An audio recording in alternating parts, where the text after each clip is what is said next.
यह है प्रकाश राज जी। और इन्होंने अभी एक स्पीच दी, वैसे तो उसका कोई सेंस नहीं बनता है। इन्होंने कहा कि जो इलीगल माइग्रेंट्स होते हैं वह इलीगल नहीं होते।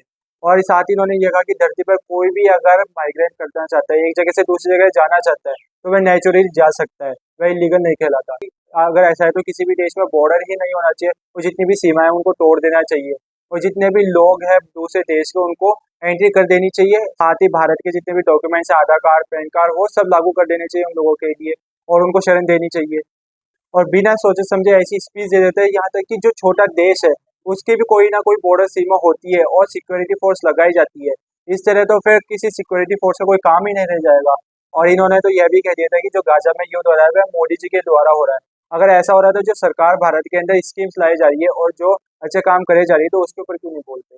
इसके साथ ही जो इन्होंने कहा कि माइग्रेंट्स इलीगल नहीं होते, तो जैसे नेपाल के अंदर अभी प्रोटेस्ट हुआ, वैसा प्रोटेस्ट अपने भारत के अंदर भी शुरू हो जाएगा। यहाँ तक कि जो लेह के अंदर अभी प्रदर्शन किया गया, उसमें कहा जा रहा है कि नेपाल के कुछ लोग हैं वह भी उस प्रदर्शन के अंदर शामिल थे, और उनको गिरफ्तार भी कर लिया गया था।